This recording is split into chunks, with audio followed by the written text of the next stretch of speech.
আসসালামু আলাইকুম ওয়া রাহমাতুল্লাহ। আজকে আমাদের ক্লাস বাংলা ভাষার একটা চিহ্ন যেটার নাম হচ্ছে কি চন্দ্রবিন্দু। নাম কি? চন্দ্রবিন্দু। চন্দ্রবিন্দু সম্পর্কে জানবো। এই চিহ্নটার কাজ কি, কোথায় ব্যবহার হয়? চিহ্নটার কাজ কি, কোথায় ব্যবহার হয়? আমরা প্রথমেই দেখব এই যে একটা চিহ্ন, বিন্দু ছাড়া এই চিহ্নটা কিসের মতো? চাঁদের মতো। কিসের মতো? চাঁদের মতো। চাঁদের মতো। চাঁদকে বাংলায় কি বলে? চন্দ্র। কি বলে? চন্দ্র। চন্দ্র। এরপর উপরে যেটা, এটা কি বলে? বিন্দু। এই যে একটা ডট, এটাকে বাংলায় কি বলে? বিন্দু। ইংরেজিতে বলে ডট, বাংলায় বলে বিন্দু। এই চন্দ্রের চিহ্নটার উপরে একটা বিন্দু থাকে, যার কারণে এটার নামটা কি? নাম কি? চন্দ্রবিন্দু। চন্দ্রবিন্দু মূলত দন্ত ন, কি ন? দন্ত ন এবং ম। দন্ত ন এবং ম। যখন একসাথে উচ্চারণ করার হয়, দন্ত ন এবং ম, এই দুইটাকে যখন একসাথে উচ্চারণ করতে হয় তখন কি ব্যবহার হয়? চন্দ্রবিন্দু। তখন কি ব্যবহার হয়? চন্দ্রবিন্দু। চন্দ্রবিন্দু শুধুমাত্র স্বরবর্ণের উপর ব্যবহার হয়। শুধুমাত্র কিসের উপরে? স্বরবর্ণের উপরে। এখানে হ আকার দন্ত স, হ আকার দন্ত স, ব আকার তালব্য স, ব আকার তালব্য স, চ আকার দ, চ আকার দ। কিন্তু উপরে কি আছে? একটা চন্দ্রবিন্দু। আমরা মাত্রই বললাম চন্দ্রবিন্দু কোথায় ব্যবহার হয়? স্বরবর্ণের উপরে। কিন্তু আমরা এখানে দেখতেছি ব্যঞ্জন বর্ণ। এখানে কি দেখতেছি? ব্যঞ্জন বর্ণ। স্বরবর্ণ আছে? বলে যে স্বরবর্ণটা লুকায়িত। স্বরবর্ণ কি? লুকায়িত। এই যে দেখো যতগুলা আকার, এই আকার সবগুলা মূলত কি? স্বর আ। এই আকার সবগুলা কি? স্বর আ সমান সমান আকার। স্বর আ সমান সমান আকার। মূলত ছিল হ যোগ স্বর আ সমান সমান আকার। হ আকার সমান সমান হ আকার। বুঝছো?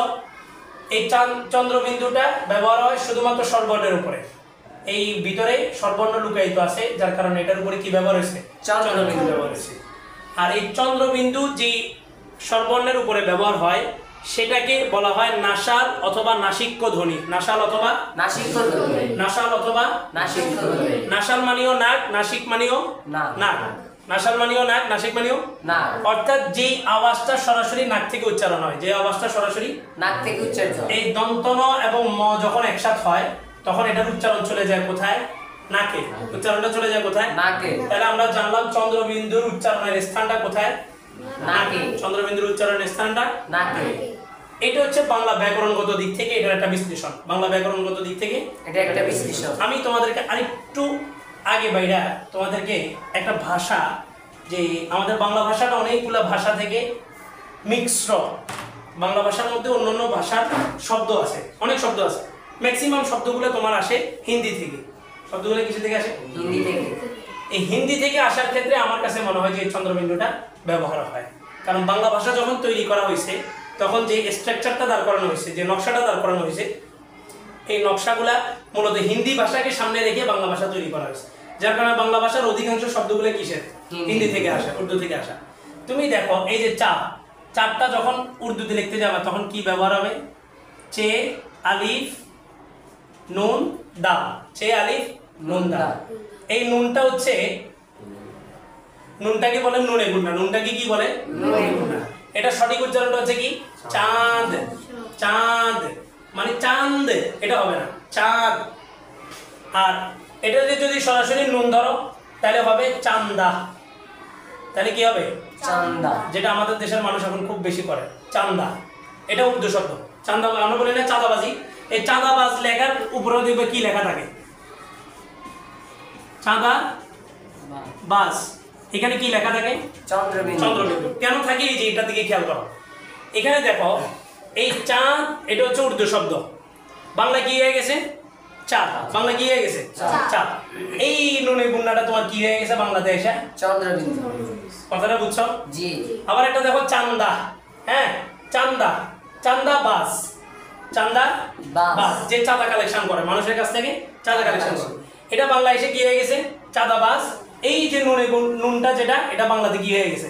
চন্দ্রবিন্দু। চন্দ্রবিন্দু হয়ে গেছে। তাহলে আমরা দুইটা জিনিস জানলাম। চন্দ্রবিন্দুটা তোমার কিসের উপরে ব্যবহার হয়? স্বরবর্ণের উপরে ব্যবহার হয়। এটা হচ্ছে ব্যাকরণগত দিক থেকে বাংলা ভাষা, এটা আমাদেরকে বলা হয়। কিন্তু যারা উর্দু ভাষা এবং বাংলা ভাষার মৌলবাদ, মূল থেকে যারা ধরে, আমরা কি? আমরা হচ্ছে মৌলবাদ। আমাদেরকে আমরা কি দাবি করি? মৌলবাদ দাবি করি। মৌলবাদ মানে কি? যারা মূল আঁকড়ে ধরে, মূল নীতির উপরে যারা অটল অবিচল থাকে। বাংলা ভাষা যে মূল থেকে আসছে ওই মূলকে যদি কেন্দ্র করা হয় তাহলে দেখা যাবে উর্দুতে যে সমস্ত শব্দগুলোর ভিতরে নুন অথবা নুনে গুন্না আছে এগুলার বাংলা লেখার সময় বাংলা হুবহু যখন নকল করা হয় তখন ওই নুন অথবা নুনে গুন্নার পরিবর্তে কি লেখা হয়? চন্দ্রবিন্দু। তাহলে চন্দ্রবিন্দু সম্পর্কে A to Z তোমরা আজকে ক্লিয়ার হয়েছে? আর কোনো অস্পষ্টতা আছে? জি না। জোরে বলো। জি না। বাস।